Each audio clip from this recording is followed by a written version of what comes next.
PDP laban! Straight! Una sa lahat mga kababayan ay nagpapasalamat po ako sa ating makapangyarihang Panginoong Diyos na niloob niya na nandito tayo ngayon mga kapatid. Kasi kung hindi kalooban ng Ama, wala tayo dito mga kapatid. Amen. So, una sa lahat, pinapasalamatan ko yung mga kababayan natin dito sa Quezon City na nagtiis kayo ng mainit, no? Malinsangan. But because we're fighting for a cause, mga kapatid, hindi natin alintana ang init. Yes!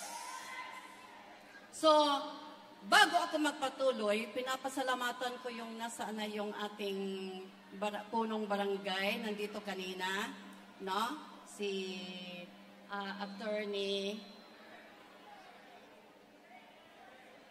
Attorney Ferrer, siya ang punong barangay dito. So, na-meet namin siya kanina. So, bago po ako magpatuloy, mayroon lang po akong isang bagay na ipapaliwanag sa inyo.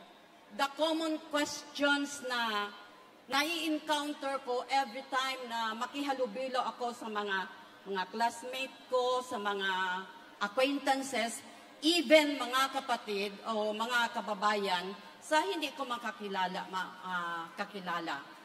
Ang tanong sa akin, ganito, bakit nakakulong ang inyong pastor? Paano kami magbubuto? So, sabi niya, hindi ko tahasang sinagot, pinabayaan ko lang siya. Sabi niya, at ang nagkanulo pa, ay kasama din ninyo. Meaning to say, kilala din niya si pastor. Kaya siguro hindi discontented siya or whatever, ganon. So, bakit may nag-betray? At bakit may naghudas? Alam kong ang iba sa inyo, baka may naglalaro ding ganyang mga thoughts sa inyong mga utak, ano? So, sasagutin ko kayo ngayon para yung palaging nagtatanong sa akin o meron pa diyang gustong magtanong, ngayon dito sa entablado, sasagutin ko mga kapatid. So, bakit may nag-betray kay pastor? Bakit may naghudas kay pastor? Aba, parang tinanong mo ako, bakit panahon ni Jesus Christ, mayroong lumitaw na hudas? Diba? Sinong naniniwalang makapangyarihan si Jesus Christ? Sinong naniniwalang maganda ang teachings ni Jesus Christ? Sa 12 niya na apostoles, lahat sila nakapakinig, no? Nakapakinig ng mga fellowship ni Jesus Christ. Naka-witness pa sila sa mga milagrong ginawa ni Jesus Christ. Diba? So, bakit siya naging hudas? Mamaya na. Akyat muna tayo sa langit. Sumama kayo sa akin. Doon sa langit, abode ng makapangyarihang Panginoon. May naglitaw nga Lucifer. Diba? Hindi ba alam ng Panginoon na lilitaw si Lucifer? Oh. So bakit, in spite sa kabutihan ng Ama, bakit lumitaw si Lucifer? Alam niyo ba kung ano ang mga common denominator nitong tatlo? Panahon ng Ama sa langit, panahon ni Jesus Christ, panahon ngayon ni Pastor. Ano ang common denominator nitong mga tampalasang naging Judas at naging Lucifer? Ang common denominator nila ay corruption. Diba? Greed. Amen. Greed. Si Lucifer, takapagbantay ng bundok ng ginto at mga precious stones na inilalaan ng Panginoong Diyos sa kanyang mga sons and daughters. Si Judas, siya ang treasurer ng grupo. Oh, dito sa panahon ni Pastor, multitasking, wag na nating isa-isahin yon. Basta ang common denominator ng tatlong ito, sa tatlong kapanahonan na yan, greed and corruption and pride of life. Oh, meron sana silang 2020 vision, meaning to say, klaro sana ang vision. Nako, mga kababayan, nang makita nila ang bungkus-bungkus na, kay Judas nga, 30 silver lang. Oh, lalo na sa panahon ngayon ng ating political landscape. Nawala yung 2020 vision ng mga politiko, sad to say. Noon, 2020 vision. Ngayon, hindi lang 500 ang grado. Bilyon. Kaya hindi na nila nakikita ang tamang landas kasi natapala na ang mga mukha at mga mata ng bandol-bandol. Totoo, hindi! O yan. Yan ang explanation ko sa inyo. At yung tanong ng tanong sa akin, bakit daw may nagganong kay pastor na maganda man kaya ang kanyang teaching, okay man kaya ang pamamahala, bakit? So yun ang tanong ko. Ang sa amin lang kung maswerte kami, kasi ang mga kasamahan namin may wisdom. Yung mga kasamahan doon sa langit noon, mga estupidong mga anghel, kaya 1/3 sila ang nakuha ni Lucifer. Ngayon dito, hindi na tayo malilinlang, mga kababayan.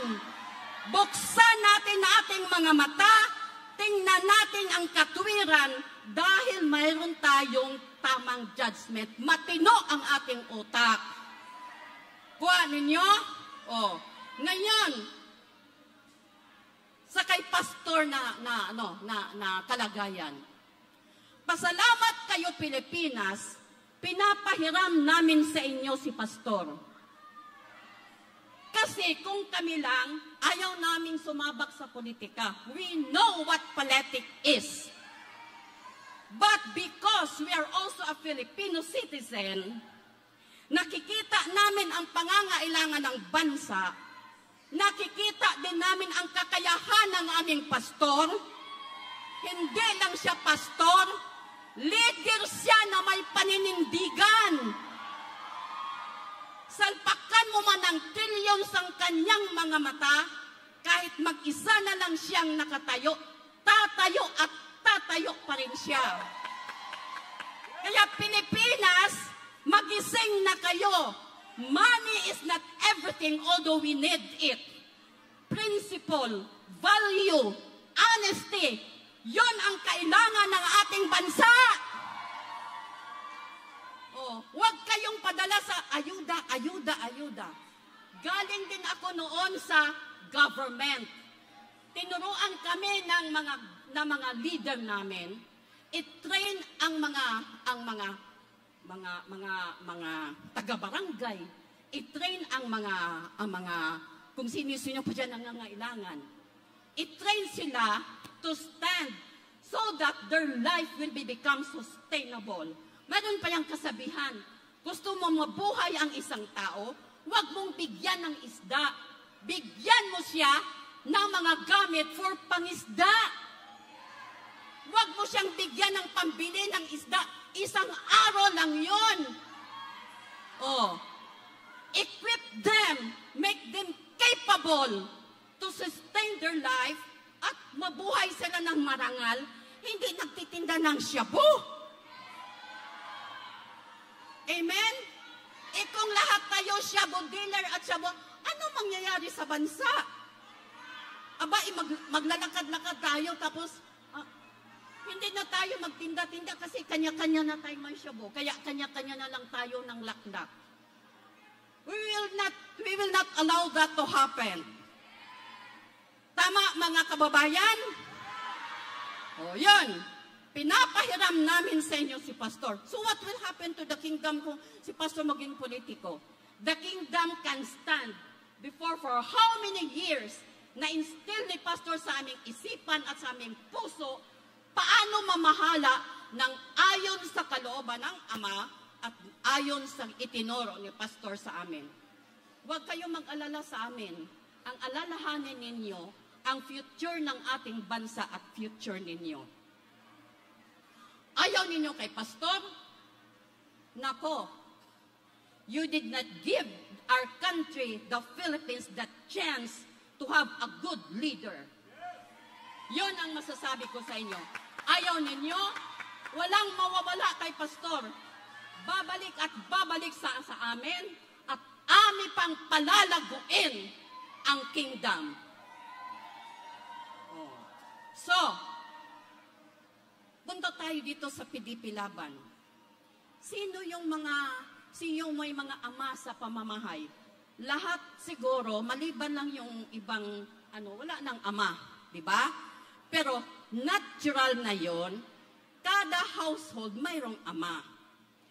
Ang ama, siya ang tagagabay sa kanyang mga anak. Our father's law, word in our house is a law. Pag sinabi ng tatay no na, uwi ka na ng alas 5 after ng klase, uwi ka talaga unless mapapalo ka talaga. Kailangan mo mag-straight talaga, mga kababayan. Yung nanay naman, ang nanay medyo, konsentidor yan. Pag nagkasala, mga anak, tatabunan niya o ano-ano. Pero ang tatay, walang tatay na gustong mapariwara ang kanyang anak. Sa ating bansa, mga kababayan, meron tayong mga pambansang pambansang ganyan, pambansang bulaklak. Anong pambansang bulaklak? Sampagita, pambansang hayop, kalabaw. May pangbansang ganito, Alam nyo yun? Pero, hindi natin ini-expect. Nagkaroon tayo ng pambansang tatay. Sino yun? Yun, si Duterte. Tumayo talaga si Brad. Mayroon tayo, ngayon hindi lang siya naging pambansang tatay.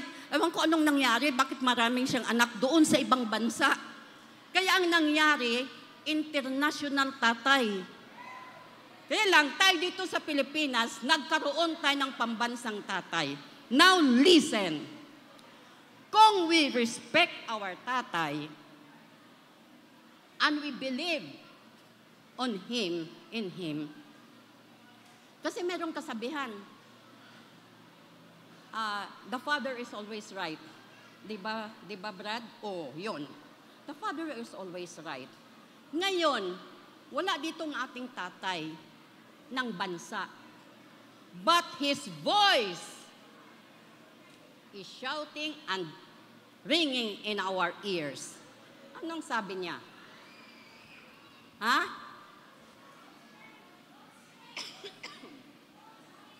Anong sabi ng tatay?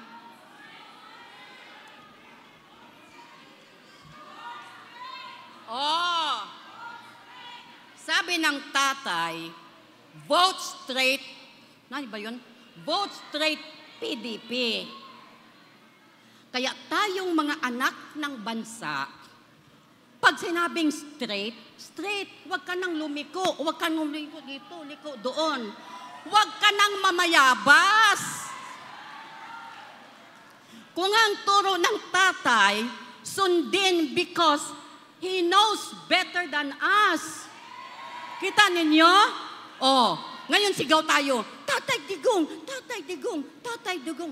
Pag hindi mo sinunod ang tatay mo, do not call him tatay. Matigas ang ulo mo.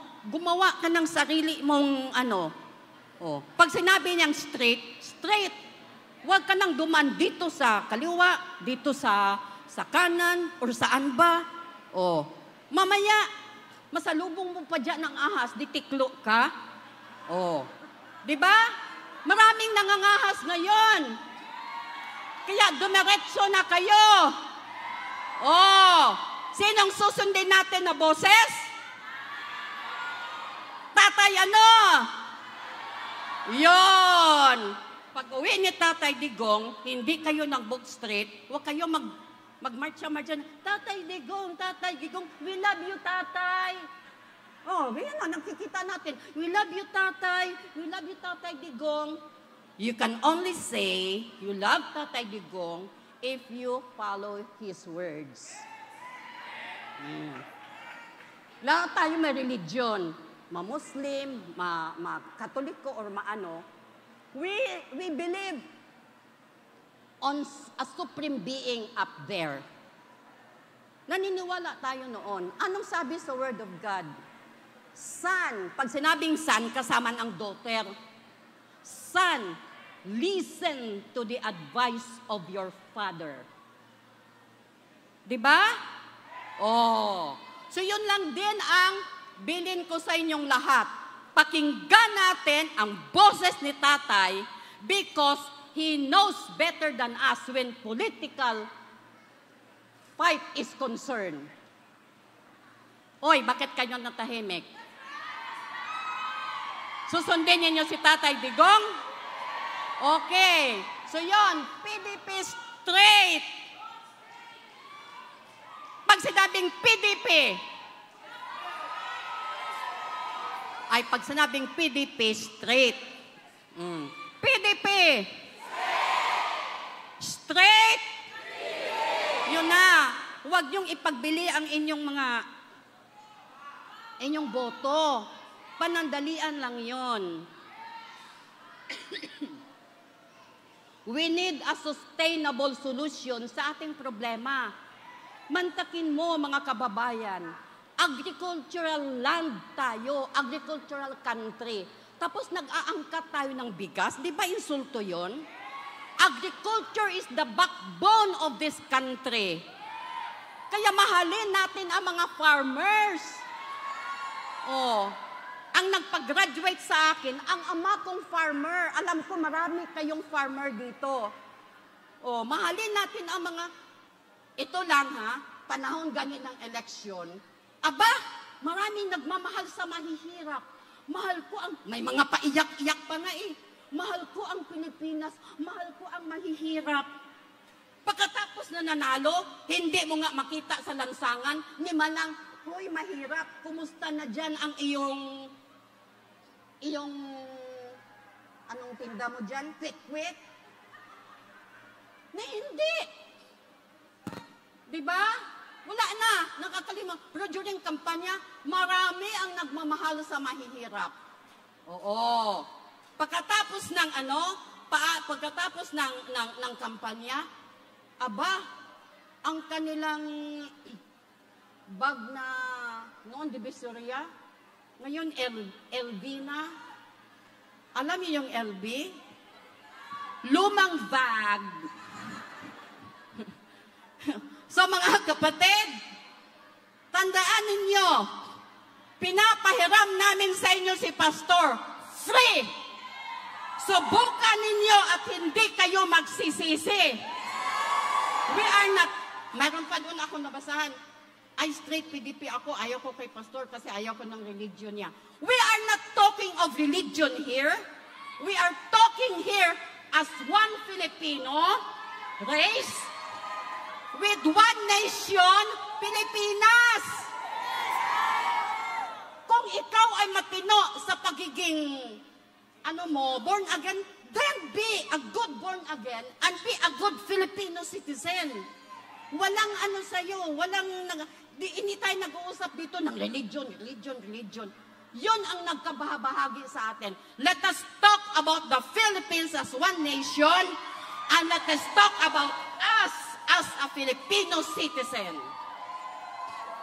Yun lang mga kababayan, magandang hapon at pagpalain ng Panginoon ang bansang Pilipinas! PDP! Straight! Listen to the voice of Tatay! So, salamat sa inyo mga kababayan. Pagpalain tayong lahat at ang ating mga puso ay ating patibayin na kahit anong temptation sa atin, hindi tayo madadala. Anuhin mo ang binayad sa iyo na trilyon kung hindi ka naman makatulog sa gabi. Anuhin mo yung trilyon kung nakikita mong nakaano na ang bansa mo. Anong gawin mo sa trilyon? Itamtax mo doon sa dingding ng bahay mo? Para ano? Useless. So yun lang. Salamat sa inyo mga kababayan. PDP! Straight! Tatay! Ang boses ng tatay! Pakinggan!